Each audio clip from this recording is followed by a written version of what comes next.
Assalamualaikum warahmatullahi wabarakatuh. Ahlan wa sahlan ayyuhal ikhwah di program membaca Tafsir Munir. Alhamdulillah, pada kesempatan kali ini kita akan melanjutkan tentang membaca pengetahuan umum tentang Al-Quran. Mari kita langsung menuju ke kitabnya ya. Alhamdulillah, pada kesempatan kali ini kita akan melanjutkan. Di pertemuan yang lalu kita telah membaca bahwa definisi Al-Quran adalah kalamullah al-mu'jiz yang diturunkan kepada Nabi Muhammad sallallahu alaihi wasallam, kemudian menggunakan bahasa Arab yang tertulis dalam mushaf, yang membacanya terhitung sebagai ibadah, dan yang diriwayatkan secara mutawatir dimulai dari surah Al-Fatihah dan diakhiri dengan surah An-Nas. Baik. Ayyuhal ikhwan rahimakumullah, kita akan melanjutkan kajian kita kepada pembahasan selanjutnya, yakni nama-nama Al-Quran. Baik. Bismillahirrahmanirrahim. Nama-nama Al-Quran. Al-Quran mempunyai sejumlah nama. Antara lain Al-Quran, Al-Kitab, Al-Mushaf, An-Nur, Al-Furqan. Maka kita bisa mengatakan kepada teman kita, wahai ikhwah, sudahkah kamu membaca Alkitab?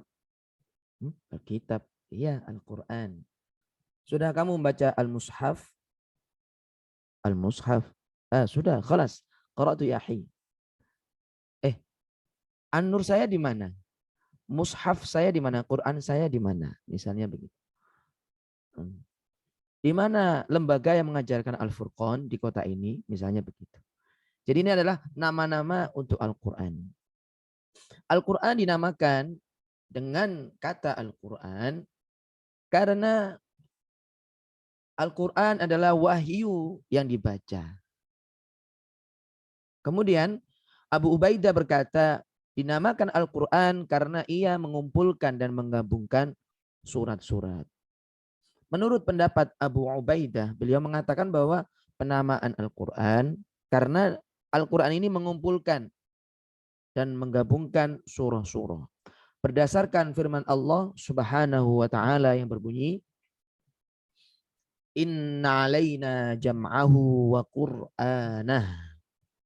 Sesungguhnya atas tanggungan kamilah mengumpulkan Al-Quran di dadamu dan membuatmu pandai membacanya.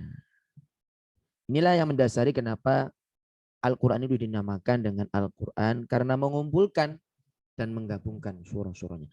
Tapi kalau kita bisa ambil dari ayat ini, ayat ikhwah, kalau mau hafal Quran kita minta kepada Allah supaya Allah memilih kita.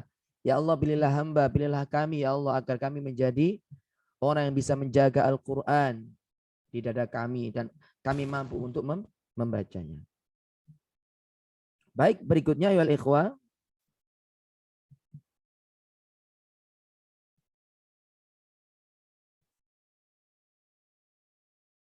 Maksud Qur'anuhu ini, maksud dari ayatnya tadi adalah, dalam ayat ini adalah qira'atuhu. Qur'anuhu yakni qira'atuhu. Dan sudah diketahui bahwa Al-Quran ini diturunkan secara bertahap, sedikit demi sedikit. Dan setelah sebagiannya dikumpulkan dengan sebagian yang lainnya, maka ini dinamakan Al-Quran. Demikianlah cerita kenapa Al-Quran dikatakan dengan Al-Quran. Kemudian Alkitab. Al-Quran dikatakan sebagai Alkitab yang berasal dari Al-Katb. Al-Katb. Yang artinya mengumpulkan. Karena Al-Quran mengumpulkan. Al-Quran berisi. Berisi apa? Karena Al-Quran berisi berbagai macam kisah. Mengumpulkan ayat. Mengumpulkan hukum. Mengumpulkan berita dalam metode yang khas. Maka dikatakan Alkitab itu yang menjadi alasannya. mengumpulkan macam-macam kisah, ayat, hukum, dan berita al-akhbar dengan metode yang khas. Kemudian sekarang kita akan pindah kepada sebab kenapa Al-Quran dinamakan dengan Al-Mushaf. Dinamakan Al-Mushaf dari kata as-sohafa yang artinya adalah suhuf, lembaran-lembaran di dalamnya.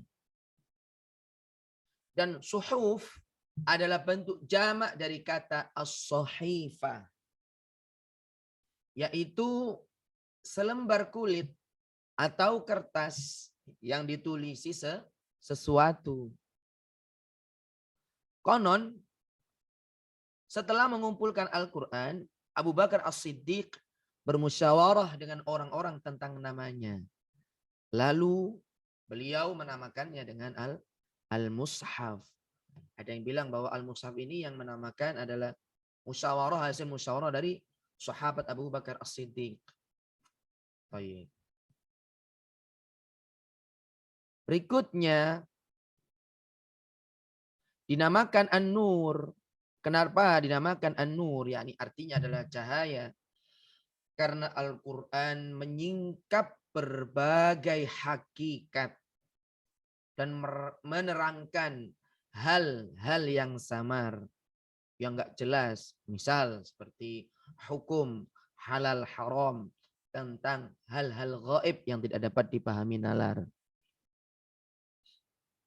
Dan penjelasannya ya ikhwah dari Al-Quran ini absolut gitu, mantep banget, dan keterangannya yang juga jelas. Baik.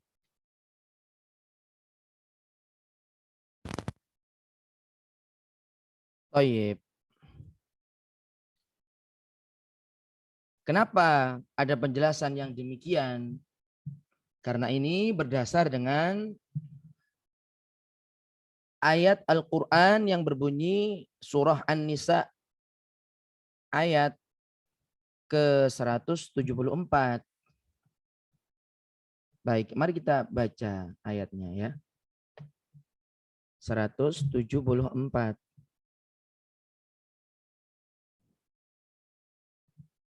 Yang bunyinya, ya ayyuhan nasu qad ja'akum burhanum mir rabbikum wa anzalna ilaikum nuram mubina. Wahai manusia, sesungguhnya telah datang kepadamu bukti kebenaran dari Tuhanmu, yakni Nabi Muhammad dengan mukjizatnya. Dan beliau telah datang kepadamu dan telah kami turunkan kepadamu cahaya yang terang benderang, yakni Al-Quran. Surah An-Nisa ayat ke-174. Inilah kenapa ya ikhwah Al-Quran ini dinamakan sebagai apa? Sebagai An-Nur. Kemudian saat ini kita akan tahu kenapa Al-Quran dikatakan sebagai Al-Furqan. Penyebabnya karena Al-Quran ini membedakan antara yang benar dan yang salah, antara iman dan kekafiran, antara kebaikan dan kejahatan. Maka apabila Al-Quran menginternalisasi kepada diri kita, maka kita akan mampu sebagaimana kemampuan yang dimiliki Al-Quran. Mampu membedakan kebenaran dan kesalahan, antara iman dan kekafiran, antara kebaikan dan kejahatan. Dan di dalam diri kita ini terkumpul semuanya surat-surat itu. Dan insya Allah juga Allah akan menyumberkan kepada diri kita nur, cahaya Al-Quran. Masya Allah. Maka apabila nanti teman-teman mengetahui banyak sekali penamaan Al-Quran, maka insya Allah Allah akan memilih Anda untuk juga memiliki kemampuan yang sama yang juga dimiliki Al-Quran. Taib ayol ikhwah. Kita akan melanjutkan kepada poin berikutnya. Alasan kenapa Al-Quran dinamakan sebagai Al-Furqan adalah karena firman Allah di surah Al-Furqan ayat yang pertama. Ayatnya berbunyi, Tabarakalladzi nazzalal furqana ala 'abdihi liyakuna lil 'alamin nadhira. Yang artinya Maha suci Allah yang telah menurunkan Al-Furqan. Apa itu? Yang telah menurunkan Al-Quran. Maha suci Allah. Kepada siapa Allah turunkan? Kepada hambanya.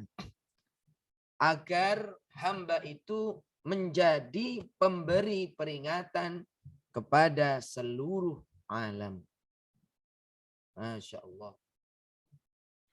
Ayyuhal ihwa rahimakumullah. Kalau kita mau mengkaji asbab kenapa Al-Quran dinamakan Al-Quran, dinamakan Alkitab, dinamakan Al-Mushaf, dinamakan An-Nur, dinamakan Al-Furqan, dan semua sumber itu diambil dari Al-Quran, maka kita nanti tahu ayo al-ikhwah. Di saat kau membacanya, panggil dia Al-Quran. Di saat kau sedang menjelaskan tentang sesuatu, maka kau sebut dia Al-Furqan. Demikianlah ayo al-ikhwah. Materi pada kesempatan kali ini, khusus kesempatan kali ini tentang penamaan nama-nama Al-Quran. Mudah-mudahan ini bermanfaat untuk antum semuanya. Silakan di-share, dibagikan, dan agar semua nanti bisa ikut bergabung di dalam kajian kita secara live insya-Allah. Kata minni, kita akhiri. Assalamualaikum warahmatullahi wabarakatuh.